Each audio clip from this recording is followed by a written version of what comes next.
Yes guys, so welcome back to another video. So എല്ലാവരും നല്ല രീതിയിൽ എക്സാമിന് തയ്യാറായിക്കൊണ്ടിരിക്കുകയാണെന്ന് വിചാരിക്കുന്നു. സോ ഞാൻ ചെറിയൊരു പൊടിക്കൊരു മോട്ടിവേഷൻ, ഒരു എക്സ്ട്രാ മോട്ടിവേഷൻ എന്നുള്ള രീതിയിലാണ് ഞാൻ ഈ ഒരു വീഡിയോ ആയിട്ട് വന്നിരിക്കുന്നത്. സോ ബേസിക്കലി ഇപ്പം നിങ്ങൾ എക്സാമിന് ഇൻ കേസ് എല്ലാവരും അങ്ങനെ സെലക്റ്റഡ് ആവട്ടെ എന്ന് ഞാൻ ആഗ്രഹിക്കുന്നു.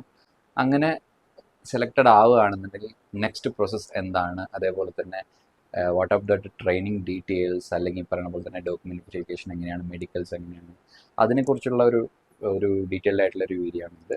So will just get into the video. ഇനി എൻ്റെ എക്സ്പീരിയൻസ് പറയുകയാണെന്നുണ്ടെങ്കിൽ ഞാൻ 2015 സെപ്റ്റംബറിലാണ് എക്സാം എഴുതിയത്. ആൻഡ് ഏകദേശം ഡിസംബർ ലാസ്റ്റിലെല്ലാം റിസൾട്ട് വന്നിട്ടുണ്ടായിരുന്നു. ആൻഡ് ആഫ്റ്റർ ദാറ്റ് മെഡിക്കൽസ് അല്ല, അതിന് മുന്നേ ഡോക്യുമെന്റ് വെരിഫിക്കേഷൻ അറൗണ്ട് ഫെബ്രുവരി മാർച്ചിലുണ്ടായിരുന്നു. ആൻഡ് മെഡിക്കൽ മെയ്യിലുണ്ടായിരുന്നു. സോ ഏകദേശം ഇതിൻ്റെ എല്ലാം ഒരു 2 to 3 months ഗ്യാപ്പിലാണ് ഈ പ്രോസസ്സ് എല്ലാം നടക്കുന്നത്. സോ ഇൻ കേസ് ഇനിയിപ്പോൾ നിങ്ങൾ ഈ ഒരു എക്സാം CBT2 കണ്ടക്ട് ചെയ്യാണ് ഏപ്രിലിൽ. ആൻഡ് റിസൾട്ടും ഇത് ഏകദേശം എൻ്റെ ഇത് ശരിയാണെന്നുണ്ടെങ്കിൽ ഡെഫിനറ്റ്ലി ഒരു 3 to 4 months എന്തായാലും റിസൾട്ട് വരും.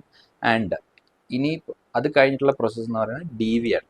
DV എന്ന് പറയുന്നത് ഡോക്യുമെന്റ് വെരിഫിക്കേഷൻ എങ്ങനെയാണെന്ന് വെച്ചാൽ, നിങ്ങളിപ്പം ഏത് RRBയിലാണോ അപ്ലൈ ചെയ്തിരിക്കുന്നത്, ഇപ്പോൾ ഫോർ എക്സാമ്പിൾ നിങ്ങൾ RRB ബാംഗ്ലൂരാണ് നിങ്ങൾ അപ്ലൈ ചെയ്തിട്ടുണ്ടെങ്കിൽ RRB ബാംഗ്ലൂർ ഓഫീസിലായിരിക്കും നിങ്ങളുടെ ഡോക്യുമെന്റ് വെരിഫിക്കേഷൻ നടത്തുന്നത്. ഇൻ കേസ് ചെന്നൈ ആണെന്നുണ്ടെങ്കിൽ RRB ചെന്നൈയിലുള്ള ഒരു ഓഫീസിലായിരിക്കും ഡോക്യുമെന്റ് വെരിഫിക്കേഷൻ നടക്കുന്നത്. ആൻഡ് ആഫ്റ്റർ ദാറ്റ് മെഡിക്കൽസ് ഒരു 2 to 3 months കഴിഞ്ഞിട്ടായിരിക്കും മെഡിക്കൽസ് ഉണ്ടാകുന്നത്. മെഡിക്കൽസ് ഈ പറയുന്ന പോലെ തന്നെ ഓരോ ഇപ്പം ALPക്ക് ഓരോ കാറ്റഗറി, JEക്ക് ഒരു കാറ്റഗറി, അങ്ങനെയാണ്. JEക്ക് എനിക്ക് എൻ്റെ ഓർമ്മ ശരിയാണെന്നുണ്ടെങ്കിൽ അത് B1 കാറ്റഗറിയിലാണ്. കുറെ കൂടെ ഒരു പറഞ്ഞ പോലെ തന്നെ ALPൻ്റെ അത്ര സ്ട്രിക്റ്റ് ആയിട്ടുള്ളതല്ല നമ്മളുടെ മെഡിക്കൽസ്. കുറെ കൂടെ ഒരു ലീനിയൻ്റ് ആണ് നമ്മളുടെ മെഡിക്കൽസ്. അതുകൊണ്ട് അത്രയും സ്ട്രിക്റ്റ് ആയിട്ടുള്ളൊരു ഇതിലേക്ക് പോവില്ല. ആൻഡ് അത് കഴിഞ്ഞിട്ടാണ് ഈ പറയുന്ന പോലെ തന്നെ കോൾ ലെറ്റർ വരുന്നതും, അതേപോലെ തന്നെ അത് കഴിഞ്ഞിട്ടുള്ള ട്രെയിനിങ് പ്രോസസ്സ് എല്ലാം. കോൾ ലെറ്റർ വരുന്നത് എഗെയിൻ ഞാൻ പറയാൻ വിട്ടുപോയ കാര്യം മെഡിക്കൽസ് ഞാൻ 2015 ഞാൻ കെയർ ചെയ്തത്. അതുകൊണ്ട് തന്നെ ആ സമയത്ത് ഹെഡ് ക്വാർട്ടർ, മീനിങ് ഞാനിപ്പോൾ SWRലാണ് ഞാൻ എൻ്റെ വർക്കിംഗ്, അതേപോലെ തന്നെ SRൽ വർക്ക് ചെയ്യുന്നവരുണ്ടാവും. അപ്പോൾ ആ സമയത്ത് എങ്ങനെയാണെന്ന് വെച്ചാൽ എൻ്റെ ഹെഡ് ക്വാർട്ടർ ഹുബ്ലി ആയിരുന്നു. സൗത്ത് വെസ്റ്റേൺ റെയിൽവേൻ്റെ ഹെഡ് ക്വാർട്ടർ ഹുബ്ലി ആയിരുന്നു. അവിടെയായിരുന്നു എൻ്റെ മെഡിക്കൽസ് ഉണ്ടായിരുന്നത്. ഇപ്പം എങ്ങനെയാണെന്ന് വെച്ചാൽ അതത് ഡിവിഷനിലാണ് നടക്കണം. അപ്പം ഒരു സോണിൻ്റെ കീഴിൽ കുറേ ഡിവിഷൻസ് വരാറുണ്ട്. അപ്പോൾ ആ ഡിവിഷനിലാണ് ഈ മെഡിക്കൽസ് എല്ലാം കണ്ടക്ട് ചെയ്യുന്നത്. അപ്പം ഇപ്പം അതെല്ലാം ഡിവിഷനിലാണ് മെഡിക്കൽസ് എല്ലാം കണ്ടക്ട് ചെയ്യുന്നത്. ആൻഡ് അത് കഴിഞ്ഞിട്ട് മെഡിക്കൽസിൻ്റെ റിസൾട്ട് അന്ന് തന്നെ തരും. അത് കഴിഞ്ഞിട്ടാണ് പിന്നെ കോൾ ലെറ്റർ നിങ്ങളുടെ വീട്ടിലേക്ക് വരുന്നതും, അത് കഴിഞ്ഞിട്ടുള്ള ട്രെയിനിങ് പ്രോസസ്സും. അപ്പം ട്രെയിനിങ് പ്രോസസ്സ് എങ്ങനെയാണ് സ്റ്റാർട്ട് ചെയ്യുന്നതെന്ന് വെച്ചാൽ,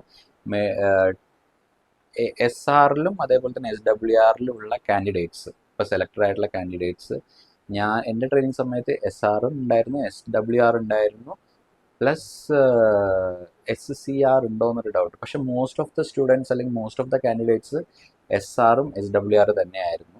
അതുകൊണ്ട് തന്നെ ഒരു SWRൽ പറഞ്ഞ പോലെ നോർത്തിലെ സ്റ്റുഡൻസും വരും, അതേപോലെ തന്നെ ഓൾ ഓവർ ഇന്ത്യയിലെ എല്ലാ ഭാഗത്തുനിന്നുള്ള സ്റ്റുഡൻസും എത്താറുണ്ട്. ആൻഡ് ഒരു ഏകദേശം എൻ്റെ ബാച്ചിൽ ഒരു 90+ കാൻഡിഡേറ്റ്സ് ഉണ്ടായിരുന്നു. വലിയൊരു ബാച്ചായിരുന്നു. ആൻഡ് നിങ്ങളുടെ കേസ് പറയുകയാണെന്നുണ്ടെങ്കിൽ ഡെഫിനറ്റ്ലി പറഞ്ഞ പോലെ തന്നെ ഒരു എഗെയിൻ ആ ഒരു 50 മേലെ എന്തായാലും ബാച്ച് സ്ട്രെങ്ത് ഉണ്ടാവും എന്ന് ഞാൻ വിചാരിക്കുന്നു. അതേപോലെ തന്നെ എവിടെയാണ് കണ്ടക്ട് ചെയ്യണമെന്ന് വെച്ചാൽ, STC എന്ന് പറഞ്ഞ ഒരു training centre, supervisors training centre എന്നാണ് അതിൻ്റെ പേര്. ഇപ്പം അത് മാറ്റിയിട്ട് MDDTI എന്ന് പറയുന്നത് മൾട്ടി ഡിസിപ്ലിനറി ഡിവിഷണൽ ട്രെയിനിങ് സെൻ്ററാണ് അതിൻ്റെ പേര് മാറ്റിയിട്ടുണ്ട്. അതെന്തുകൊണ്ടാണ് മാറ്റിയെന്ന് വെച്ചാൽ, മുന്നേ നമുക്ക് എഞ്ചിനീയേഴ്സിന് മാത്രമായിരുന്നു അവിടെ ട്രെയിനിങ് കൊടുത്തിട്ടുണ്ടായിരുന്നത്. പക്ഷേ ഇപ്പം എല്ലാ തരത്തിലുള്ള, ഇപ്പോൾ ALPസിന് ട്രെയിനിങ് കൊടുക്കുന്നുണ്ട്, അതേപോലെ തന്നെ കമേഴ്ഷ്യൽ ക്ലർക്ക്, എല്ലാ ഡിപ്പാർട്ട്മെൻറ്റിൻ്റെയും ട്രെയിനിങ് അവിടെ നടത്തുന്നുണ്ട്. അതുകൊണ്ടാണ് ആ ഒരു പേര് മാറ്റിയിരിക്കുന്നത്. ആൻഡ് ഇത് എത്ര വർഷത്തെയാണ് ട്രെയിനിങ് എന്ന് ചോദിക്കുകയാണെന്നുണ്ടെങ്കിൽ 1 year, ടോട്ടൽ 1 yearൻ്റെ ട്രെയിനിങ് ആണ് ഇത് വരുന്നത്. മുന്നേ ഞാനൊക്കെ കയറുന്നതിന് ജസ്റ്റ് മുന്നേ വരെയൊക്കെ 1.5 year ഉണ്ടായിരുന്നു ട്രെയിനിങ് പീരീഡ്. പക്ഷേ ഇപ്പോൾ എല്ലായിടത്തും 1 year തന്നെയാണ് ട്രെയിനിങ്. ആൻഡ് സിലബസ് വരികയാണെന്നുണ്ടെങ്കിൽ ഒരു ഇത് ഞാൻ നേരത്തെ പറഞ്ഞ പോലെ 1 ഇയർ ആണ് ട്രെയിനിങ് പീരീഡ്. പക്ഷേ ഇതിൽ 6 മന്ത്സ് എന്ന് പറഞ്ഞാൽ കണ്ടിന്യൂ 6 മന്ത്സ് അല്ല, ഓവറോൾ 6 മന്ത്സ് ഒരു തിയറി ഉണ്ടാവും. എന്ന് വെച്ചാൽ ക്ലാസ് റൂം ട്രെയിനിങ് ആയിരിക്കും. പിന്നെ അത് കഴിഞ്ഞിട്ടുള്ളത് പ്രാക്ടിക്കൽസ് ആണ്. പ്രാക്ടിക്കൽസ് എന്ന് പറയുമ്പോഴാണ് പ്രാക്ടിക്കൽസ് ആണ് ഇതിൻ്റെ ഏറ്റവും ബ്യൂട്ടിഫുൾ ആയിട്ടുള്ളൊരു സംഗതി. അതായത് നമ്മൾ ഓൾ ഓവർ ഇന്ത്യ ഒരു ട്രിപ്പ് പോലെ തന്നെയാണ്. നമ്മൾ ഓരോ ഫാക്ടറീസും അതേപോലെ തന്നെ വർക്ക്ഷോപ്പും ഇതെല്ലാം നമ്മൾ വിസിറ്റ് ചെയ്യും. ആൻഡ് അതൊരു വല്ലാത്ത അനുഭവം തന്നെയാണ്. അത് ഞാൻ ലാസ്റ്റിൻ്റെ എക്സ്പീരിയൻസ് ആയിട്ട് ഞാൻ പറയാം. ഓക്കെ. ആൻഡ് ഇതിൻ്റെ സിലബസ് എന്ന് പറയുമ്പോൾ എന്താണ് നമ്മൾ പഠിക്കുന്നത് വെച്ചപ്പോൾ നിങ്ങളിപ്പം അപ്ലൈ ചെയ്യുന്ന സമയത്ത് തന്നെ നിങ്ങൾ ഓരോ സ്ട്രീം അപ്ലൈ ചെയ്തു. മെക്കാനിക്കലിൽ തന്നെ ഒത്തിരി സ്ട്രീം ഉണ്ട്. ഇപ്പോൾ CNW എന്ന് പറഞ്ഞ സ്ട്രീം ഉണ്ട്. CNW എന്ന് പറയുന്നത് കാരേജ് ആൻഡ് വാഗൺ എന്ന് പറഞ്ഞൊരു ഡിപ്പാർട്ട്മെൻറ്റ്. അത് 24/7 വർക്കിംഗ് കൾച്ചറാണ് അത് അവിടെ വരുന്നത്. ആൻഡ് ദ നെക്സ്റ്റ് വൺ വർക്ക്ഷോപ്പാണ്. വർക്ക്ഷോപ്പിൽ എന്ന് പറയുമ്പോൾ കുറേ കൂടെ ഒരു അവിടെ ഫാക്ടറീസ് ആക്ട് ഒക്കെയാണ് വരുന്നത്. ആൻഡ് ഒരു രാവിലെ തൊട്ട് വൈകുന്നേരം, അതായത് ഒരു 9 to 5 കൈൻഡ് ഓഫ് ജോബാണ് അവിടെ വരുന്നത്. അതേപോലെ തന്നെ ഡീസൽ ലോക്കോ SSC എന്ന് പറയും. അത് ഷെഡിലാണ്, ഡീസൽ ഷെഡിൽ വരുന്ന ജോലിയാണ്. അവിടെയും ഇത് ഏകദേശം 9 to 5 കൈൻഡ് ഓഫ് ജോബ് തന്നെയാണ്. പക്ഷേ ചില സമയത്തൊക്കെ നൈറ്റിലും അവിടെ വരാറുണ്ട്. ഓക്കെ. ആൻഡ് പിന്നെ ഡ്രോയിങ് വരാറുണ്ട്. ഡ്രോയിങ്ങിലും ഈ പറഞ്ഞ പോലെ തന്നെ ഒരു രാവിലെ തൊട്ട് വൈകുന്നേരം വരെ എന്നുള്ള രീതിയിലുള്ള ഷിഫ്റ്റാണ്. ആൻഡ് പിന്നെ വരുന്നത് ഈ സ്റ്റോറിലൊക്കെ DMS എന്ന് പറഞ്ഞൊരു പോസ്റ്റാണ്, ഡിപ്പോ മെറ്റീരിയൽ സൂപ്രണ്ട്. അതും അത്യാവശ്യം നല്ല രീതിയിൽ മോസ്റ്റ്ലി ഈ പറയുന്ന പോലെ തന്നെ പ്രയോറിറ്റി നമ്മൾ നോക്കുകയാണെന്നുണ്ടെങ്കിൽ ആദ്യം DMS ആണ് വരുന്നത്, ഡിപ്പോ മെറ്റീരിയൽ സൂപ്രണ്ട്. അതാണ് ഇതിൻ്റെ കാറ്റഗറി. ആൻഡ് നമ്മളിപ്പോൾ ട്രെയിനിങ്ങിൻ്റെ സമയത്ത് എങ്ങനെയാണെന്ന് വെച്ചാൽ ആദ്യത്തെ ഒരു, എൻ്റെ ഓർമ്മ ശരിയാണെന്നുണ്ടെങ്കിൽ ഒരു 3 മൊഡ്യൂളാണ് തിയറി വരുന്നത്. അതിനകത്ത് ആദ്യത്തെ ഒരു മൊഡ്യൂൾ എല്ലാവർക്കും ബേസിക് ആയിട്ടുള്ള റെയിൽവേൻ്റെ മീനിങ് ജനറൽ ആയിട്ടുള്ള സാധനങ്ങളാണ് നമ്മളെ പഠിപ്പിക്കുന്നത്. ഇപ്പോൾ സ്റ്റോർ ആണെങ്കിലും അല്ലെങ്കിൽ ബേസിക് ആയിട്ടുള്ള കോച്ച് പറഞ്ഞ പോലെ തന്നെ ബോഗി എന്താണ്, അല്ലെങ്കിൽ അതിൻ്റെ ഓരോരോ ടെക്നിക്കൽ ടേംസും കാര്യങ്ങളൊക്കെയാണ് നമ്മൾ പഠിപ്പിക്കുന്നത്. അതെല്ലാവർക്കും ഈക്വൽ ആയിട്ടുള്ള ഒരു ഈ പറയുന്ന പോലെ പഠിപ്പിക്കലാണ് വരുന്നത്. നെക്സ്റ്റ് മൊഡ്യൂളിലാണ് പിന്നെ സെപ്പറേറ്റ് ഓരോ സ്ട്രീം വൈസ്. CNW ആണെങ്കിൽ അതൊരു ബാച്ച്, അതേപോലെ തന്നെ വർക്ക്ഷോപ്പ് ആണെങ്കിൽ വേറൊരു ബാച്ച്, അങ്ങനെ വരുന്നത്. ആൻഡ് അത് കഴിഞ്ഞിട്ട് ഈ പറയുന്ന പോലെ തന്നെ പ്രാക്ടിക്കൽ വിസിറ്റ്സ് വരണം. പ്രാക്ടിക്കൽ വിസിറ്റാണ് ഇതിനകത്ത് ഏറ്റവും ഈ പറയുന്ന പോലെ എൻജോയ് ചെയ്യാൻ പറ്റുന്ന ഒരു ഏരിയ എന്ന് പറയുന്നത്. ഞാൻ നേരത്തെ പറഞ്ഞ പോലെ 6 മന്ത്സ് തിയറി ആണെങ്കിൽ ബാക്കി 6 മന്ത്സ് എന്ന് പറയുന്നത് പ്രാക്ടിക്കൽ എന്ന് പറയുന്ന ഓരോ ഫാക്ടറിയിലേക്ക് നമ്മൾ പോകുന്നു, ഓരോ വർക്ക്ഷോപ്പ് നമ്മൾ വിസിറ്റ് ചെയ്യുന്നു, ഓരോ ഡിപ്പോ നമ്മൾ വിസിറ്റ് ചെയ്യുന്നു.